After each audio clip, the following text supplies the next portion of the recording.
Okay, here's our damage today. Now this is kind of a protrusion on a brand new tub.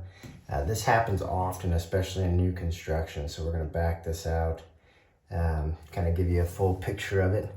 Now what we're gonna do first is we're gonna break off any of this loose stuff, this protrusion, and then we're gonna sand it smooth. And we're just using our Ultimate Chip Kit, okay? This Ultimate Chip Kit, it's more comprehensive than any other tub repair kit on the market, okay? This is a completely different process. It's gonna tackle bigger damage and it's gonna look good. So here we go. You know, comment below if you have any questions or anything. You can find our chip kit at tubrepairstore.com. Okay, so first, I'm just gonna try to get up in there, try to get that gel coat, you know, where it's kind of chipping out. Try to break that off a little bit. I'd rather not go all the way through if I can avoid it, but it may not be avoidable. We'll see after we get done sanding it, kind of what that looks like.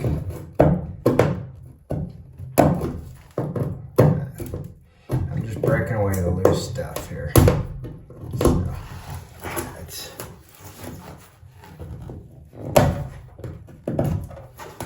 that's pretty good. Now I'm gonna sand it. For the sake of this video, I'm gonna try not to use too many power tools.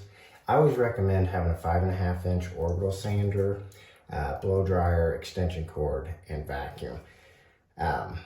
It's just gonna make your projects go smoother, so we'll see if we end up using that or not, but I'm using 80 grit sandpaper, and I'm just gonna hand sand this.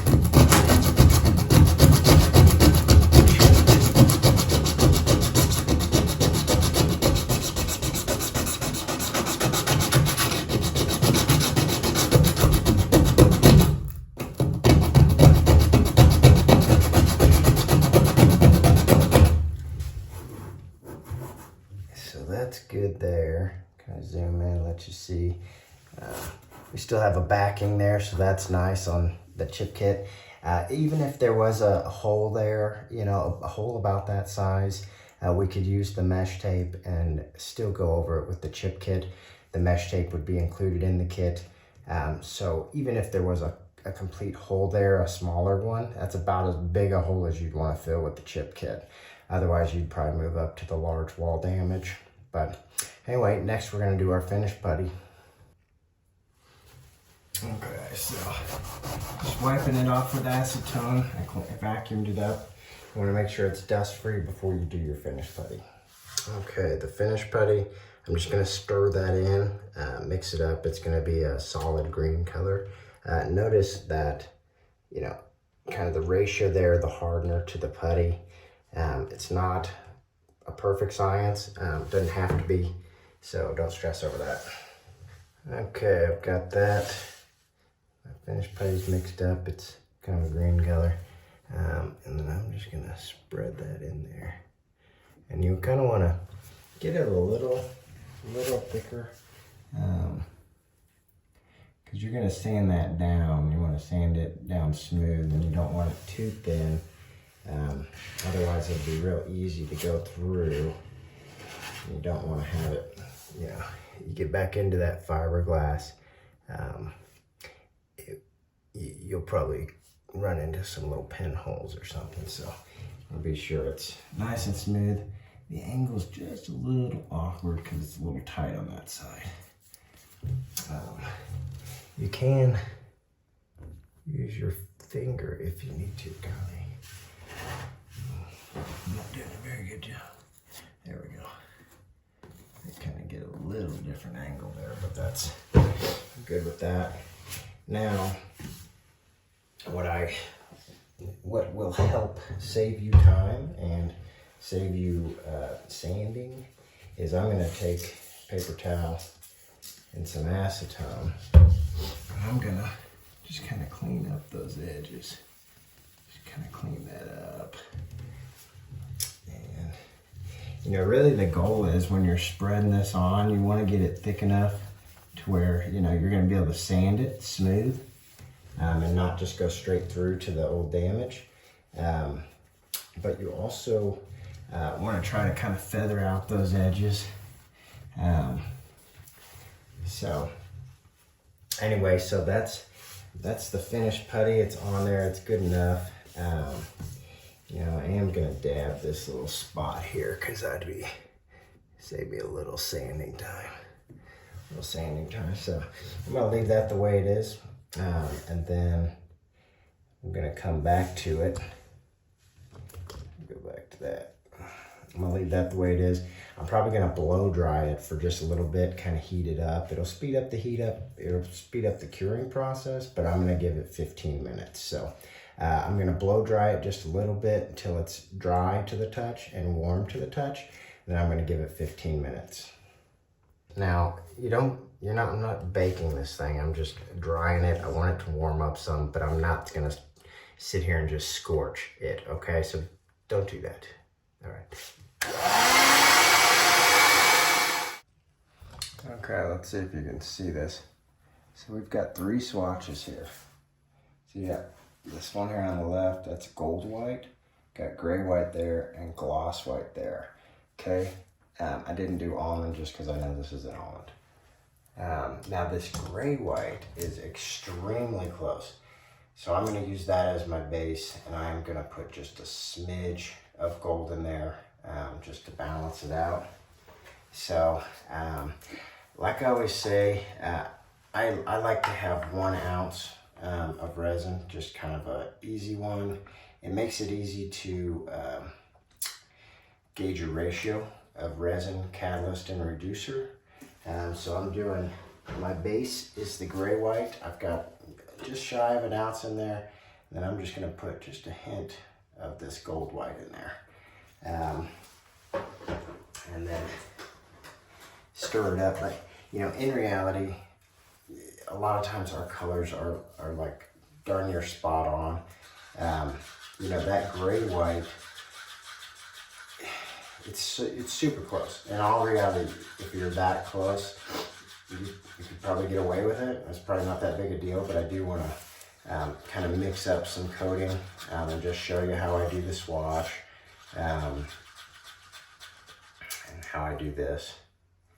So I'm gonna go ahead, we'll sit this here next to the gloss white. And I just take a little drop of it, doesn't take much, and spread that out. Now just kind of stir it around. It's gonna kind of thicken up as it dries, and it'll be a solid coating. So you want to do that, and then you also want to dry it in between your swatches. So do a swatch, dry it for about 15 seconds. It's gonna darken about 5 shades or so. Yeah. And that, it is still just a hint dark. So I'm gonna take this gloss white. I'm gonna add just a little bit just to lighten it up. And I was hoping that gold white would do it. I thought that would be the best approach. But sometimes you gotta be careful. The gloss white is sometimes the best just to lighten it. It won't mess with the shade as much. So I think our shade's pretty spot on. We just need to lighten it up just a hair.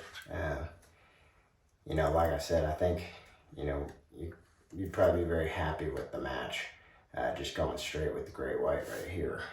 But we are doing this for, you know, customers, and I want to show you how I do this. So kind of get this going. Yeah. So sometimes when you put your swatch on there, it's nice if it's just a hint light when you first put it down.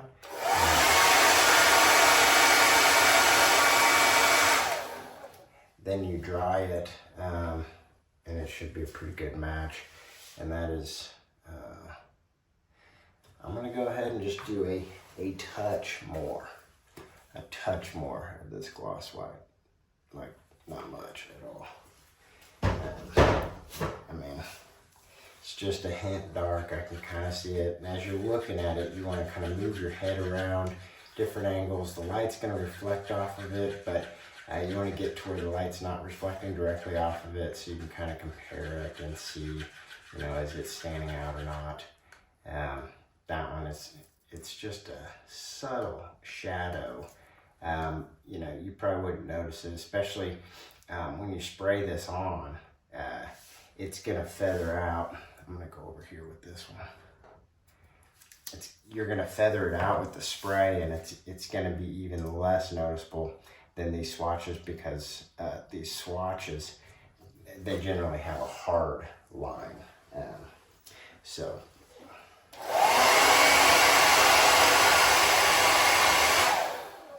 okay, definitely good there. Can't even hardly find it. Oh, there it is. Okay, so it's right there. See if you can get out of the light. Yeah. So yeah, that's the one. That's the gold white, gray white, gloss white. Swatch 1, swatch 2, and then, like I said, swatch number 3. But it matches. This is gonna be a great match. Not worried about it at all. So that's it. Now, I go ahead and clean up. This is a fiberglass tub, so I am gonna go ahead. I'm not worried about the acetone on standard fiberglass tubs. It's plastic and acrylic tubs that you want to be careful about the acetone. It can kind of dull the finish. So if you're not sure, just test the acetone, you know, kind of scrub it in a discreet little corner or something. See how it reacts.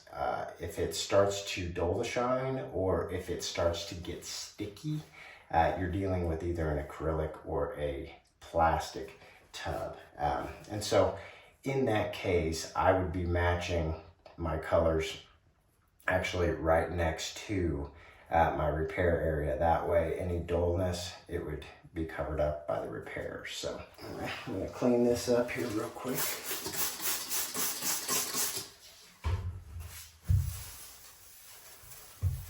But this is a fiberglass, gel-coated fiberglass, which is very common. So no trouble here. Also no trouble on a porcelain tub either. You know, I've probably used this pre-valve on about 2 or 3 different jobs already. And it's still very full. So one thing you want to notice is I always take the cap off this straw here. That's gonna reduce the likelihood of clogging.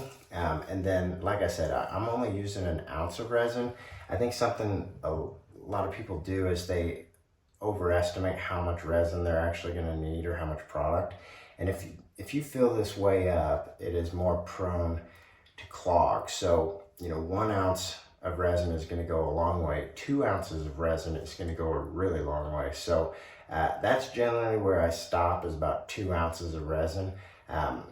That'll fill it up to about 3.5 ounces of product. That's generally about as much as I want to put in these pre-valves. They can clog. They won't suck. They'll start spitting and blowing. And we'll show you how to troubleshoot that if that happens. But I'm going to go ahead and mix my product here. So, get it up.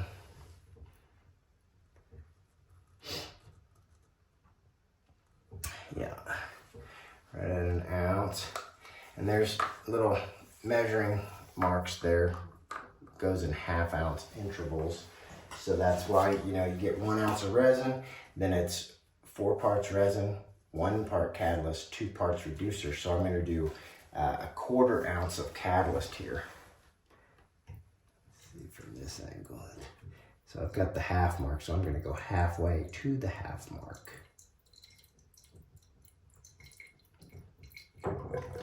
And the catalyst, you know, you want to be pretty spot on, but if you're going to miss, you want to miss over, not under.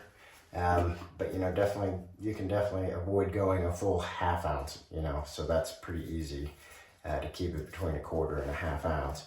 Now the reducer, I'm going to go 1/2 ounce on the reducer. So we'll go to 1.75, my target there. Reducer, that is, you know, that's another one. You can be over, I wouldn't be under on the reducer. What the reducer does is it thins down the product, and it, you know, if it's too thick, you'll have trouble spraying it. So you want to thin it down. If you do have trouble spraying through the pre-valve, you can take the pre-valve apart, clean it out with acetone, and then add some reducer. Try to thin your product down a little more. And then also, as you're stirring this up, be sure you're scraping the bottom. That straw is going to go all the way down about 1/4 ounce from the bottom. So you want to be sure you're not, leaving any thick resin down there, because if it tries to suck up that thick resin, it's going to get clogged. So if that happens, take it apart, spray acetone through it. Like I said, probably add a little bit of reducer to your solution, and then put it back together, and hopefully it'll spray. So you can get replacement pre-valves in a pickle. O'Reilly's, AutoZone, sometimes Lowe's and Home Depot, not always. Sometimes Walmart, not always, but AutoZone and O'Reilly's are your best bets. So if you do get in a pickle, you can grab one of those. And I'd say 1 to 2% of the time, the pre-valves are just not good. And we take care of you if you get a bad one, call us. We treat you right, but there's not a lot we can do. It's not our product. We didn't make it. All we can do is try to help you through it and compensate you if you do have to go out and get another one. But we ask that you send us a receipt, or just text us a picture or something. Just make sure we're not getting had. So anyway, put it back together. Now another thing you want to notice is there's a breathing hole right here. That breathing hole, you want it facing back towards you, okay? So I'm gonna have that facing towards me, and then I've got my spray nozzle, it's gonna face away from me. So if that breathing hole's on the other side, maybe you've got this filled way up, it's gonna drip and spit everywhere. So, we've gotten some calls on that, and you just need to be aware of that. Also be aware, I've only got about 1.75 ounces of product in here. So this is gonna be way more than enough to coat this repair.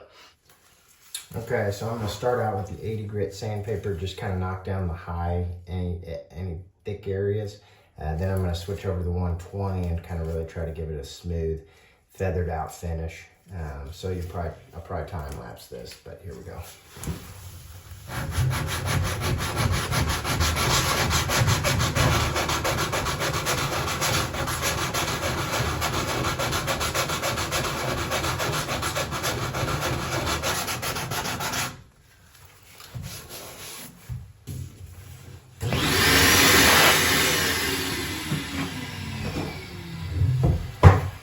Okay, I've got that all sanded down. It did get a little thin there because that was kind of a protrusion, so you see where the high spot kind of was. I don't feel any gaps, so I'm gonna, as I spray, if there is a gap or a bubble, it'll show when you spray. And if that's the case, you may have to wipe it off, put a little more finish putty on there, and do it again. But anyway, you'll have more than enough product to do all of that if you have to. But anyway, so I'm going to use my my primer. Doesn't take much, just a little bit there. I'm going to wipe that on, and that's just gonna improve the adhesion of the coating. Let that dry for about 15-30 seconds. You don't want it to look wet whenever you spray it, so I'm going to sit tight just for a minute. Okay, so we're ready to spray. It's been about 30 seconds since I wiped on the primer. Now, always wear your respirator throughout the whole process, okay? You definitely want to wear the respirator when you're spraying. The fumes can be pretty strong. Even though this is a small repair, you're still in a bathroom. So wear your respirator. Now I'm going to hold the sprayer back about 12 inches. I'm just going to fog it on, then I'm going to dry it for about 30 seconds, then I'm going to do it again. Probably do that about 4, maybe 5 times, and just slowly build it up. Don't get in a rush here. If you do rush it, you're liable to get a drip. If you do get a drip, you can take a paper towel, fold it up kind of like this, kind of like that, get it real wet with acetone, and then just lightly dab a drip. You can make it through a drip like that. If you do get a drip, it's gonna be hard to do a perfect finish without kind of taking it off. Just be aware of how much coating you have. You know, you don't want to shoot yourself in the foot, take off the coating, and then not have enough to finish. So anyway, here we go. I'll probably speed through some of the drying especially. Comment below if you have any questions. Again, this is the Ultimate Chip Kit, tubrepairstore.com.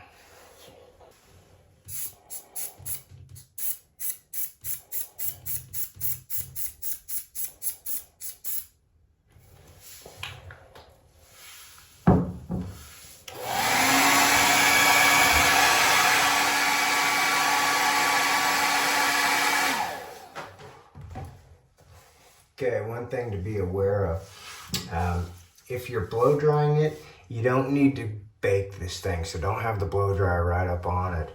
You know, have it back here, you're just trying to dry it, not cook it.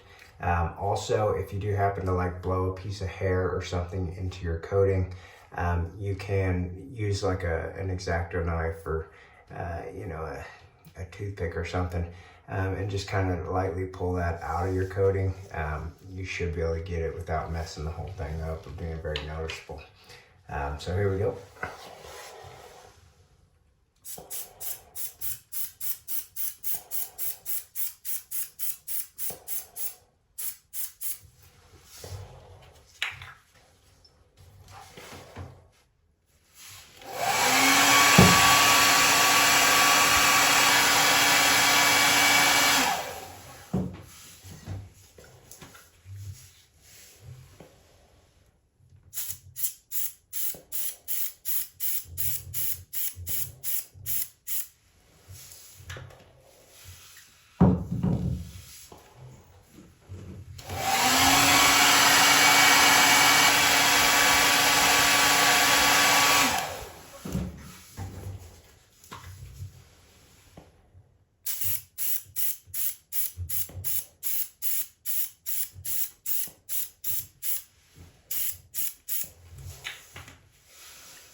Okay, so there is one little spot here. What I'm gonna do, there is one little spot here. So, one thing you can do, especially if you've got a little paper towel or something right next to you. So I'm gonna take this little paper towel, and I'm just gonna try to get it down in the bubble there. I'm just gonna dab it.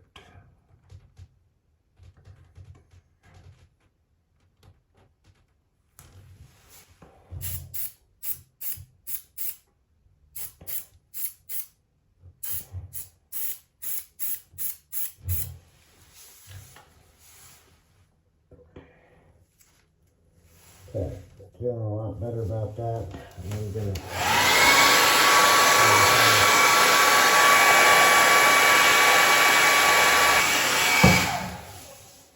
okay, now one thing you can do, if you think you've got a little thick, you want to get air on it pretty quick. So one thing you can do is kind of get the air at the bottom side of it and be sure it's kind of just pushing up on it just a little bit.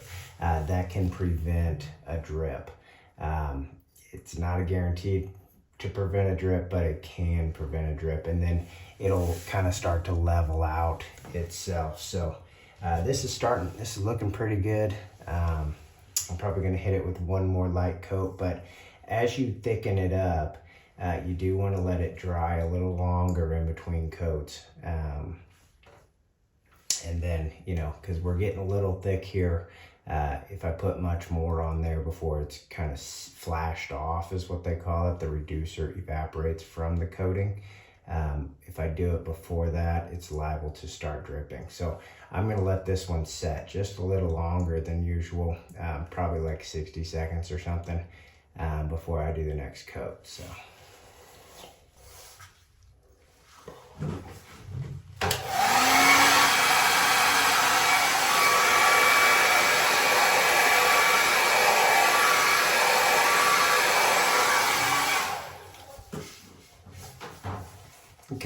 I was doing there is, if you do think it's getting a little thick and it's starting to maybe sag, or you kind of think it is, you can kind of put a little extra heat on it, get it a little closer, try to get it to flash off, get that reducer evaporated out there a little quicker.